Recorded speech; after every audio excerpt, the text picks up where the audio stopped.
Hi guys, it's Kelly here and I am back again with another product spotlight video for our upcoming release of Saddles and Sawdust. Today we are going to be looking at the Lovely Layers horse. So the horse has a base piece, a more detailed layer, and then the hooves and eye and the why can't I think of it? The tail and the mane. The mane. That's the word that was eluding me. Anywho, so I decided to cut mine all out of white, but you obviously could cut them out of cardstock. You would do the base piece a bit darker since those are kind of tucked behind. And then the front piece with all the detail, that would be a little bit of a lighter color of whatever color you decided to do. I did cut out 2 of these, and you'll see on my card that I have one horse facing to the right and one horse facing to the left. There is only one horse in this Lovely Layers set. I just flipped my dies to create a horse that was looking in the other direction. So I like to keep all of my spare pieces in a cup, especially like those hooves and the eye. They're very tiny. I typically, like in this case, I need 2, so I cut 4 because I don't trust myself with those little tiny pieces. So the way that I like to kind of map mine out, and obviously we have the Lovely Layers guides, the layering guides on the website that you can look at any time. But I'm leaving this in, like the making of the card in, but the concentration is really going to be on the putting them together, and these ones are really simple to put together. So here I'm just adding shading to this base piece. The only parts you're going to see are the back left leg and the front left leg. Those will be the ones that will have the darkest shading. And then for the piece that has all the embossing, I'm just kind of following those embossed lines to see where I want to put my darkest shading. I looked at a lot of pictures. I don't own a horse. I have ridden a horse once, and that's a funny story. I don't even know if I've ever told it on my channel before. I'll have to ask the audience if you guys have ever heard that. But anyway, I'm not an equestrian. So I had to look at a lot of the pictures to make sure that I was getting things correct. And really, once I looked and saw several pictures of them, I realized that I really could just follow along with the embossed lines, and I decided to go with more of a chestnut colored horse. So for that, I am using the my Copic markers in the E30s family. That is very, it leans more toward the red. This is the same color combination I use for foxes. It's a much more reddish brown. So you'll see as I'm going through here, because this is the first time that I'm coloring this, I am going back in and just kind of adjusting the darkness and the light with the shadows and the highlights. So don't feel down on yourself if you have to go back in and readjust. We all do. So there, I'm just lining it up and making sure I'm going to be happy with it. The hooves, for some reason my brain could not compute this, and I don't know why. So your straight edge is going to be the front of the hoof. I hope that makes sense, because my brain did not want it to be. My brain wanted it to be opposite.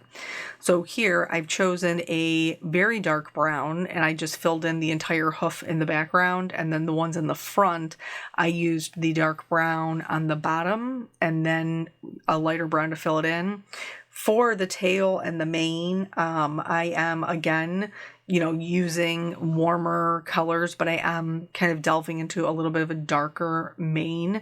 Not as dark as the other one that I did, but I definitely wanted there to be a contrast between the mane and the tail and the body of the horse.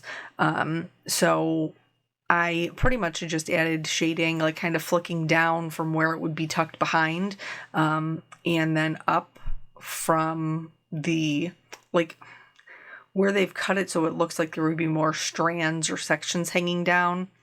And you can do the mane, look at, I almost lost my eye. You can do the mane any way that you want. You don't have to add the additional piece for it to be longer. You could leave it kind of cut short. You can leave the bang piece off. So there's a lot of different ways to get a lot of different looks with this particular one. This is the main piece that goes just right behind the head.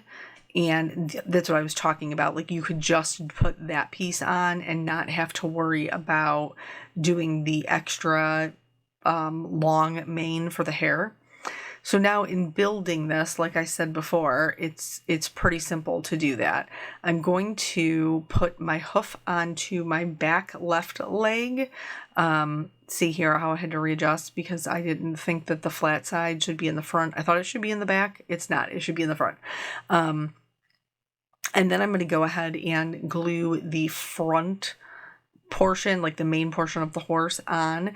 And the reason I chose to glue it down before I continued with the hooves is because that front one is really just like a sliver of a hoof that you're seeing. It's more like a very tiny rectangle.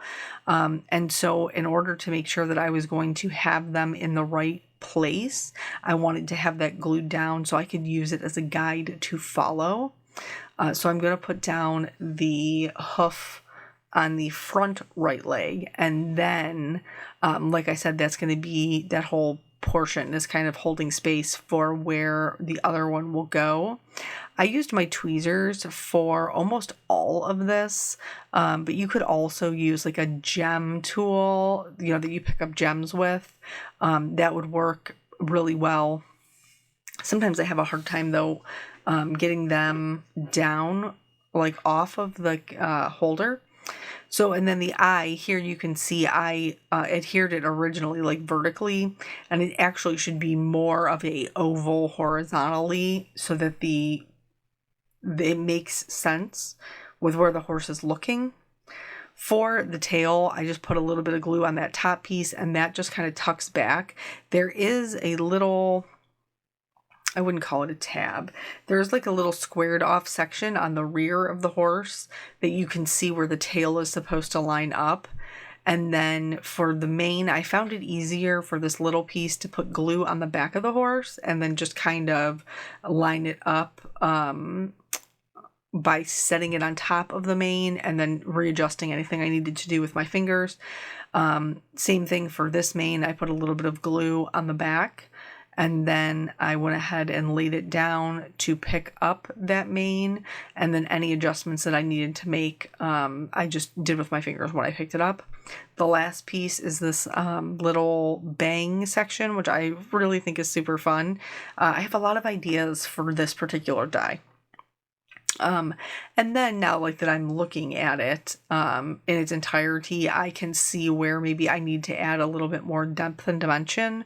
So I'm going to go back in with those darker colors I used in the mane, and make sure that everything is dark enough that it's not blending in with the horse, and the horse is the focal point and not just like part of the mane. So, like I have talked to you guys about before, like adding that contrast is super important. Here, I just felt like I needed a little bit more shadow to like really show off the build of the horse, because anything that is lighter is going to look more rounder, like and higher.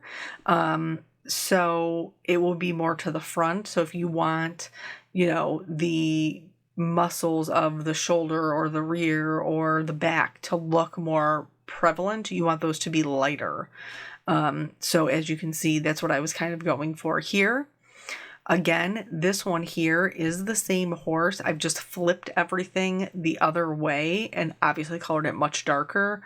But I wanted my card to look like there were several horses, maybe kind of out grazing on the farm. Here you can see that you can fit both of them on an A2 size card. That's not how I ended up with my design, but they will fit on there with two of them.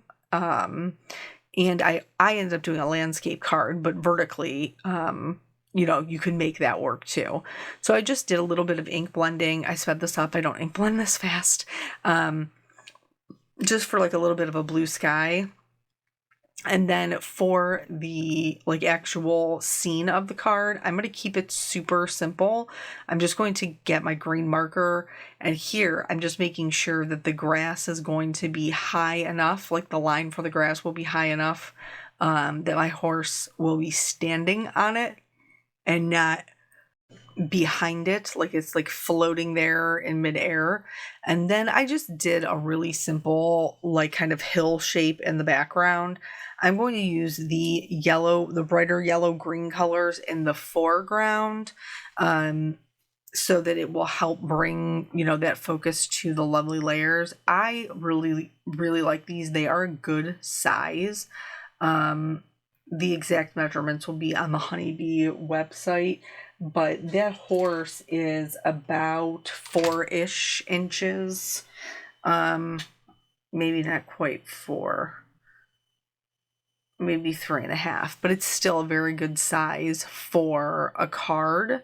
But also that size makes it much easier to color, because it is a little bit bigger and we can see those details. Now, the one that I flipped over, what should be the debossed details, like how you will have the imprint of them on the front, are actually embossed when you flip it over. Also, the cut is a little bit rougher. There is a trick to getting it so that it's a little bit smoother, which is using kind of a clean plate and cutting it up. When you press it into a plate that you've cut on a bunch, like mine is, it does give it kind of a rougher texture. But I also knew that that was going to be like my support horse. It wasn't going to be my main focal point, so I wasn't overly worried about it. To finish this off, I just used the darkest green from that back hill section to do just like some general bush shapes. Like I said, this is going to be in the background. The focal point is going to be this beautiful kind of chestnut colored horse. So I'm not really overthinking it. I'm just going to let it be what it's going to be. So I thought that it would be better to have just a little bit more texture. So I did add some grasses in there. I will spare you that. I do have other videos showing how to do grasses. I've picked my sentiment and I kind of know where my layout is going to be. So I am going to put glue on my focal point, but I'm not going to press it down. I'm just kind of going to lay her there. I know for some reason she's a her. But so then for this horse, I am only adhering like a portion of it, a third maybe, so that the horse looks like it's standing behind there. And then to make the card fuller without me having to do a whole lot of work, I am going to use the back part on the left-hand side to glue that down as well. But I am making sure to leave a little bit hang off so that way it doesn't look like a continuous pattern, like one horse starts where one horse stops. So I did make sure to leave, a little bit more room, and then I can glue my focal point down there. Now it looks like we have at least bare minimum 3 different horses out there, kind of gallivanting around, or maybe having a little like grass snack. I did go in and add just a little bit of shadow underneath them, and then a little bit of shadow to the horse's face that was behind it. For my sentiment, I am using the, I apologize, I forgot that I was zoomed in, the Saddle Up stamps and dies, and I am heat embossing this in our Brilliant White Pigment ink on black cardstock, and then using a white detail powder to melt that. Then once I have it die cut out, I'm going to use our foam strips, but I'm going to use the black ones so that you won't be able to see it underneath my black sentiment.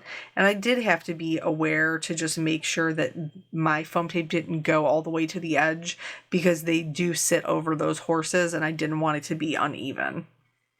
So then outside of that, I just did some white highlights. This is one of those perfect examples of how a white gel pen can just change your whole card design for the better. So I did go in and add some little highlights throughout the mane and on the nose of the horse. I then decided that I was going to add a couple of spots. What do they call those? Like dappling dappling horses. I'm not a horse person. We've already discussed this. But anyway, I thought that it gave the horse a little bit more character. I also drew kind of like an elongated triangle on the one on the back, which is a pretty common marking. And then for my chestnut one, I did give them a little bit of a white chest. Again, you could leave all those areas while you were doing the coloring, but for me it's just easier to add it with the gel pen after the fact, so that's what I chose to do. And then that's it. That's the whole card. So this is part of the Sawdust and Saddles release, which will be tonight on our channel at 8 p.m. Eastern time. I hope that you can join us. Thank you so much for your time, and I will catch you guys hopefully later on tonight. Bye.